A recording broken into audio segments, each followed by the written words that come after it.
Assalamualaikum warahmatullahi wabarakatuh. Saya Dwi Harimantu Sadia dengan NIM 2331690008. Prodi D3 Perekam dan Informasi Kesehatan. Dosen pengampu Dr. Haji Nurse Sudalhar M.Kep untuk memenuhi UAS ELC dengan tema keracunan dan gigitan serangga.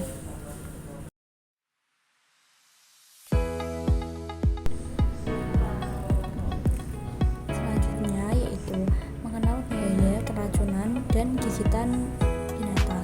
Di alam yang terbuka, makhluk hidup saling berdampingan.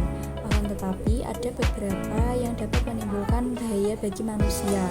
Keracunan dan gigitan binatang, terutama pada serangga, dapat menyebabkan berbagai dampak yang serius. Mari kita pelajari lebih lanjut bahaya yang ditimbulkan serta cara pencegahannya. Keracunan. Sumber dari keracunan.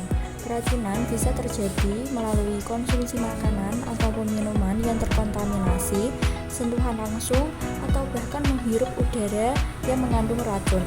Makanan laut, jamur, dan berbagai jenis tumbuhan dapat mengandung racun yang berbahaya. Lalu, gejala racun dapat bervariasi tergantung jenis racun, namun pada umumnya meliputi mual, muntah, diare, sakit kepala, pusing, dan kesulitan bernafas. Dalam kasus yang serius, keracunan dapat menyebabkan kejang, koma, dan bahkan kematian. Gigitan serangga. Jenis serangga. Berbagai jenis serangga dapat menggigit, termasuk nyamuk, lalat, semut, lebah, dan tawon. Setiap jenis memiliki karakteristik dan tingkat bahaya yang berbeda. Beberapa serangga dapat menyebabkan reaksi alergi yang serius, sementara yang lain membawa penyakit. Gejala dari gigitan. Gejala gigitan serangga umumnya berupa rasa sakit, kemerahan, bengkak, gatal. Beberapa gigitan dapat menyebabkan reaksi alergi seperti kesulitan bernafas, pembengkakan di sekitar wajah, dan shock anafilaksis. Lalu, pencegahan gigitan. Menghindari area yang banyak serangga menggunakan pakaian pelindung dan menggunakan obat nyamuk adalah langkah pencegahan yang penting. Perhatikan kondisi lingkungan serta bersikaplah hati-hati saat beraktivitas di alam yang terbuka. Selanjutnya, langkah-langkah saat terkena gigitan. Tenang dan bersihkan luka.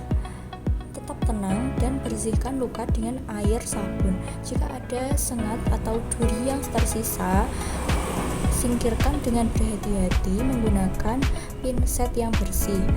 Kompres es pada area gigitan selama 10-15 menit untuk mengurangi rasa sakit, bengkak, dan peradangan.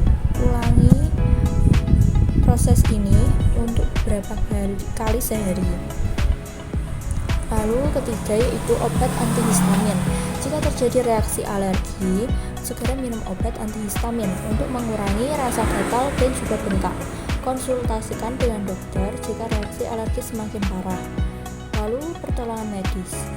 Jika gejala gigitan semakin parah atau jika Anda mengalami reaksi alergi yang serius, segera cari pertolongan medis. Jangan ragu untuk menghubungi layanan darurat jika diperlukan. Lalu selanjutnya yaitu penanganan keracunan. Yang pertama, hubungi dokter.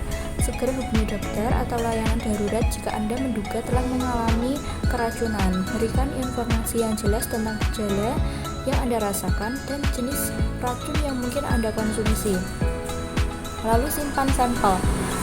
Simpanlah sampel racun seperti sisa makanan ataupun minuman untuk membantu dokter dalam menentukan jenis racun dan pengobatan yang tepat. Lalu pertolongan pertama. Jika dokter menyarankan Anda bisa memberikan pertolongan pertama seperti minum air dalam jumlah yang banyak dan membuang isi perut untuk melakukan langkah-langkah lain sesuai arahan dokter. Lalu pencegahan keracunan dan gigitan. 1. Lakukanlah edukasi. Memberikan pembelajaran untuk mengembangkan potensi individu secara menyeluruh. Edukasi tentang jenis-jenis racun, gejala, dan cara pencegahan dapat membantu melindungi diri sendiri dari bahaya. Yang kedua, kesadaran. Sangat penting meningkatkan kesadaran tentang bahaya keracunan serta gigitan binatang, sangat penting. Kewaspadaan. Selalu waspada terhadap lingkungan sekitar, terutama saat beraktivitas di alam terbuka. Perhatikan tanda-tanda bahaya dan hindari kontak dengan binatang yang tampak berbahaya. Lalu yang terakhir, melakukan pencegahan, menggunakan pakaian pelindung, menghindari area yang banyak serangga, dan membersihkan makanan dengan benar. Merupakan langkah pencegahan yang efektif. Kasus keracunan serta gigitan yang terjadi di Indonesia. 1. Serangga seperti nyamuk, lalat, dan lebah merupakan penyebab utama gigitan serangga di Indonesia. Beberapa gigitan dapat menyebabkan penyakit seperti demam berdarah dan malaria. Yang kedua, keracunan makanan laut seperti kerang dan ikan juga sering terjadi di Indonesia. Racun biotoksik yang terkandung dalam makanan laut dapat menyebabkan berbagai gejala mulai dari mual hingga kematian. Yang ketiga yaitu gigitan ular. Gigitan ular berbisa merupakan ancaman serius di beberapa wilayah Indonesia. Ular seperti ular kobra, ular beling, dan ular tanah dapat menyebabkan gigitan yang berbahaya. Pertolongan pertama untuk gigitan ular. Yang pertama, tetap tenang. Hal pertama yang harus dilakukan yaitu tetap tenang dan jangan panik. Panik dapat mempercepat aliran darah dan menyebabkan racun lebih cepat menyebar. Yang kedua yaitu imobilisasi. Imobilisasi area yang tergigit dengan menggunakan kain atau kayu untuk mencegah pergerakan dan mengurangi penyebaran pada racun. Yang ketiga yaitu tentunya pertolongan medis. Segera hubungi layanan darurat atau bawa korban ke rumah sakit terdekat untuk mendapatkan pertolongan medis segera.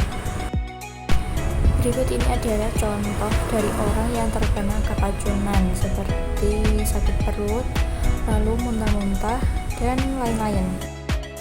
Dan selanjutnya juga ada contoh orang yang terkena racun serangga yang terjadi pada wajah dan tangan yang berdampak dengan benjolan di sekitar wajah dan juga kemerahan atau gatal pada area tangan. Kesimpulan yang dapat diambil dari materi tadi yaitu keracunan gigitan binatang merupakan ancaman nyata yang dapat menyebabkan berbagai kesehatan. Penting untuk memahami bahaya yang ditimbulkan, meningkatkan kesadaran, serta mengambil langkah-langkah pencegahan yang tepat untuk melindungi diri dan keluarga dari resiko tersebut. Jika terjadi keracunan atau gigitan, segera hubungi layanan darurat atau cari pertolongan medis. Cukup sekian yang bisa saya sampaikan dari materi keracunan serta gigitan binatang. Kurang dan lebihnya saya mohon maaf yang sebesar-besarnya. Wassalamualaikum warahmatullahi wabarakatuh.